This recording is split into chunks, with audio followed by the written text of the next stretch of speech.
Good morning student.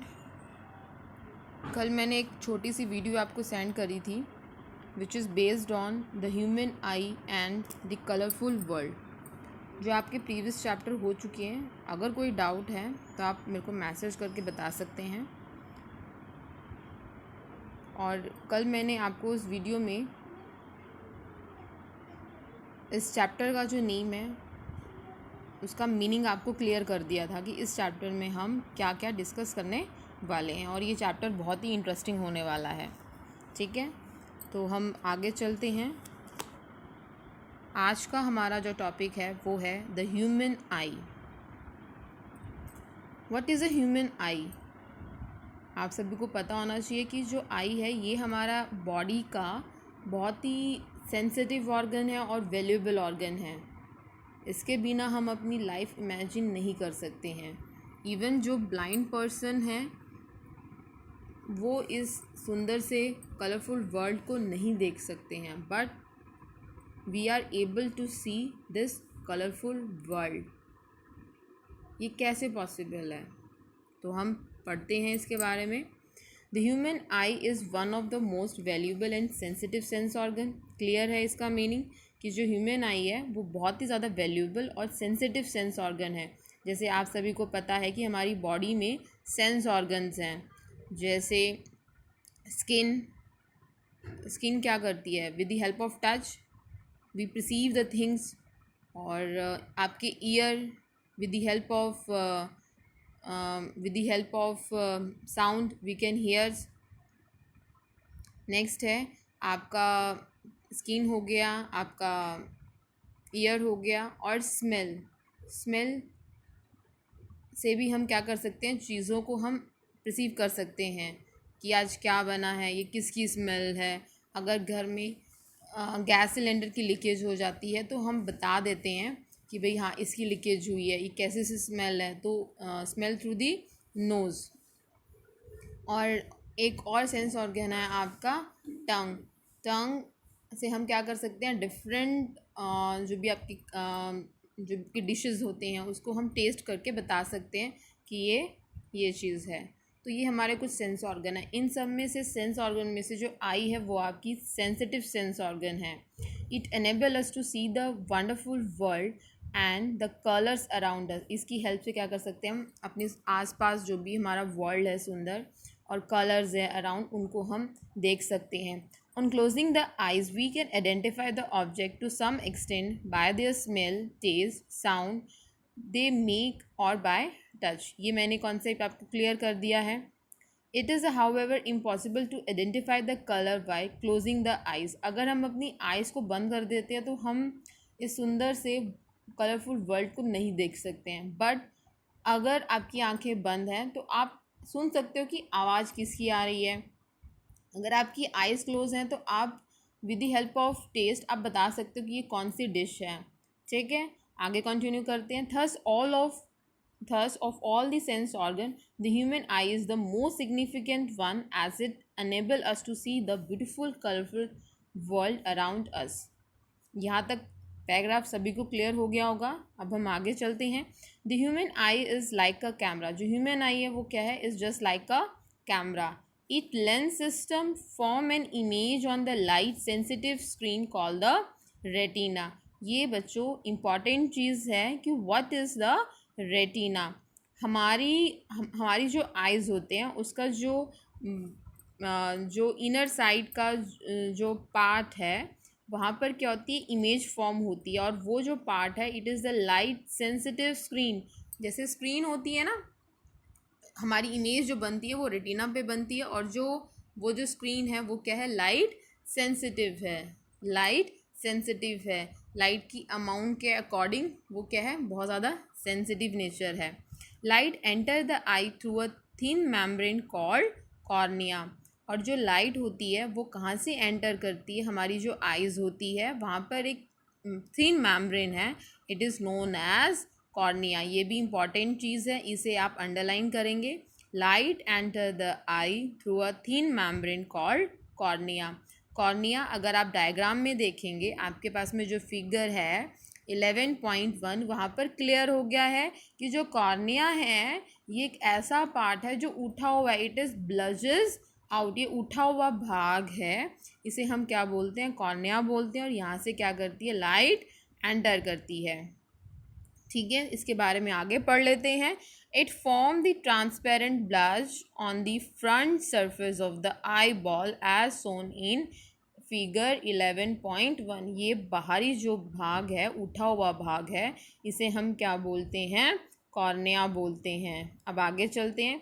The eye ball is approximately spherical in shape with the diameter of about 2.3 centimetre. ये जो eye ball है ये क्या है, approximately spherical है, स्फेरिकल इन शेप है, और इसका जो डायमीटर है वो कितना है, 2.3 centimetre. Most of the reflection of the light ray entering the eye occur at the outer surface of the cornea। जो भी जितनी भी जो लाइट्स होती हैं जिसका रिफ्लेक्शंस होता है वो कहाँ पर होता है, कॉर्निया के थ्रू होता है। मैंने आपको स्टार्टिंग में इस चैप्टर में क्लियर कर दिया था, आपका प्रीवियस चैप्टर भी था, रिफ्लेक्शन एंड रिफ्रैक्शन। रिफ्लेक्शन क्या होता है, अगर लाइट एक ही मीडियम में ट्रैवल करती है, if it is travel only in denser medium or it is travel only in the rare medium। but refraction में क्या होता है, लाइट पहले रेयर मीडियम में ट्रैवल कर रही है, then it come into the denser medium। ये भी हो सकता है, या फिर लाइट डेंसर से कहाँ जा रही है, रेयर में। तो रिफ्रैक्शन में हमें दो मीडियम चाहिए होते हैं। क्लियर है सभी को। जैसे अगर मेरे हाथ में टॉर्च लाइट है, मैंने टॉर्च लाइट को मैंने पानी में फॉल किया है, अगर मेरे पास में एक ग्लास है उसमें पूरा वाटर फुल है अबव लेवल तक, और मैंने टॉर्च का यूज़ करके मैंने ऑन किया टॉर्च को, तो क्या हुआ, जो लाइट है वो कहाँ से ट्रैवल करी है, रेयर मीडियम जो हमारी एयर है, और जो लाइट है वो कहाँ एंटर कर रही है, आपके ग्लास में जो वाटर है वहाँ एंटर कर रही है। तो यहाँ पर दो मीडियम हो गए हैं, air is a rare medium and water is a denser medium. तो यहाँ पर रिफ्लेक्शन होने वाला है। तो सेम यहीं पर ये बोला हुआ है कि जो लाइट है वो क्या करती है, एयर से जो भी हमारे पास में जो भी हमारे पास में मीडियम है वो ट्रैवल करके हमारी आइज़ के अंदर जा रही है, ठीक है ना, कॉर्निया के अंदर जा रही है। समझ में आया। तो यहाँ पर विट्रस ह्यूमर है, आपने पढ़ा होगा, एक्वस चैम्बर भी होता है यहाँ पर, ठीक है। तो यहाँ ऐसे लाइट जो ट्रैवल कर रही है, तो यहाँ पर क्या बोला हुआ है, मैक्सिमम जो रिफ्रैक्शन है वो इस पार्ट में से हो जाता है। अब आगे चलते हैं। The crystalline lens merely provide the finer adjustment of a focal length required to focus object at the different distance on the retina। अब देखो आपको फिगर में क्लियर हो गया है, जो रेटिना है वो बिल्कुल इनर साइड पार्ट में है।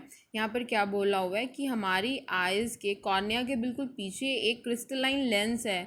अगर आप अपने फिगर में देखेंगे तो आपको बिल्कुल क्लियर हो रहा है कि यहाँ पर क्या है, क्रिस्टलाइन लेंस है। ये जो क्रिस्टलाइन लेंस है, अगर मैं और क्लियर कर देती हूँ, तो यहाँ पर जो क्रिस्टलाइन लेंस है इसको किसने हेल्ड किया हुआ है, सिलियरी मसल्स। सिलियरी मसल्स जैसे सीलिया होता है ना, फाइन थ्रेड लाइक स्ट्रक्चर्स होता है, वैसे ही यहाँ पर क्या है, सिलियरी मसल्स हैं जो क्या करेंगी, क्रिस्टलाइन लेंस को इसने क्या किया हुआ है, होल्ड किया हुआ है, इसको ये एडजस्टमेंट प्रोवाइड करती हैं। तो यहाँ तक सभी को क्लियर हो गया होगा, ठीक है। अब आगे चलते हैं। The crystalline lens merely provide a finer adjustment of the focal length required to focus object at different distance at the retina। We find a structure called iris behind the cornea। Cornea के बिल्कुल पीछे एक structure है, it is known as, इसे हम क्या बोलेंगे, it is known as iris. हम इसे क्या बोलेंगे, आइरिस बोलेंगे। आप डायग्राम में देखो, कॉर्निया के बिल्कुल पीछे एक आइरिस स्ट्रक्चर है जो क्या कर रहा है, अब अभी आगे हम पढ़ेंगे। जो एक प्यूपिल है, इट इज़ ऑल्सो आइरिस के बिल्कुल ऊपर एक प्यूपिल है। प्यूपिल को जो इसकी जो एडजस्टमेंट, इसको जो कंट्रोल है, कौन कर रहा है, आइरिस कर रहा है। समझ में आ गया। तो यहाँ पर क्या लिखा हुआ है, iris is a dark muscular diaphragm है जो क्या करता है, कंट्रोल करता है द साइज़ ऑफ द प्यूपिल। प्यूपिल के साइज़ को वो कंट्रोल करता है। और प्यूपिल का काम क्या होता है, pupil regulate and control the amount of light. जो pupil है इसका काम क्या है, ये क्या करता है, जितनी भी जो लाइट है हमारी आइज़ में एंटर हो रही है उसे ये कंट्रोल करता है. आगे चलते हैं.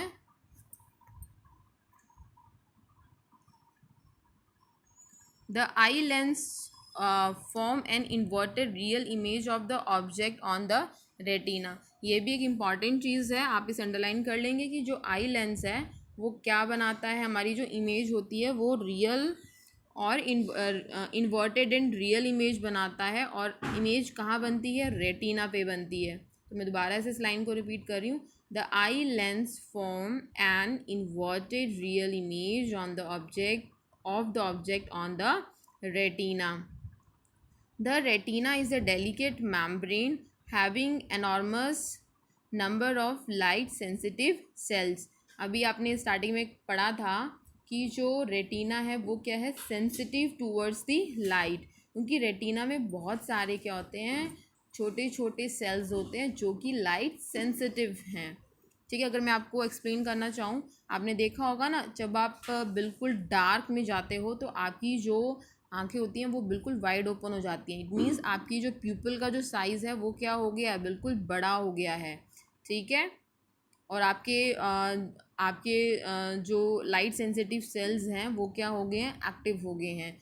और अगर बिल्कुल आप रोशनी में जाते हो, अगर आप डायरेक्ट आई से सनलाइट को देखते हो, आप डायरेक्ट सन की रेस को देख रहे हो, तो आपकी आइज़ क्या हो जाएंगी, बंद होने की कोशिश करेंगी. तो वहाँ पर क्या हो गया, प्यूपिल का साइज़ क्या हो गया, छोटा हो गया. और ये साइज़, प्यूपिल के साइज़ को कौन कंट्रोल कर रहा है, आइरिस कर रही है. और जो इमेज है वो कहाँ फॉर्म हो रही है, आपके रेटिना पे हो रही है.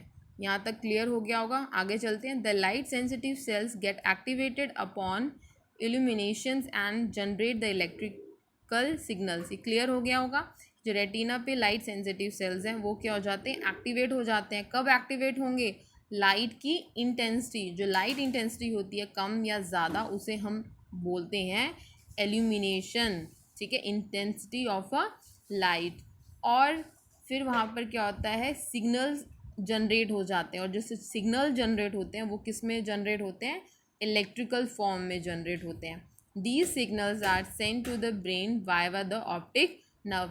ये जो सिग्नल जनरेट हुए हैं ये कहाँ पर जाएंगे, ब्रेन में जाएंगे. और ब्रेन में कौन लेके जाएगा इसे, ऑप्टिक नर्व. कौन लेके जाएगा, ऑप्टिक नर्व. ऑप्टिक जो वर्ड है, इट इज़ रिलेटेड टू आई. समझ में आ गया. देखो, जो इमेज है वो रेटिना पे फॉर्म हुई है, बट वो इमेज क्या फॉर्म हुई है वो कौन बताएगा, आपका ब्रेन बताएगा. ऑप्टिक नर्व ने सिग्नल को पास कहाँ कर दिया, ब्रेन ने देखा कि भाई हाँ ये ट्री है, ये नोटबुक है, ये पेन है. समझ में आ गया. ब्रेन ने सिग्नल दिया कि भाई ये ऑब्जेक्ट है.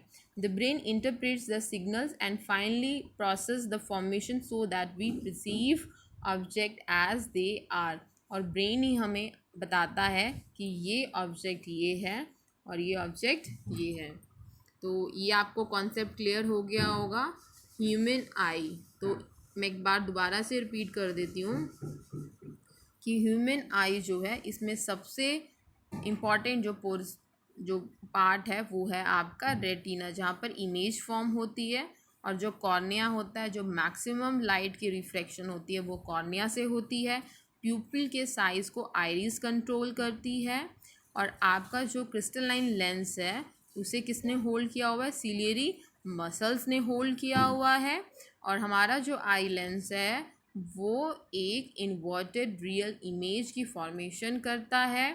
रेटिना पे अगर एक बार इमेज फॉर्म हो जाएगी, वो इमेज ब्रेन में कौन लेके जाएगा, ऑप्टिक नर्व लेके जाएगा. तो आज आप क्या करेंगे, आई के डायग्राम को ड्रॉ करेंगे और इसको इम्पॉर्टेंट जो पॉइंट्स जो मैंने अंडरलाइन करे हैं उनको आप अपनी नोटबुक में लिखेंगे. Thank you.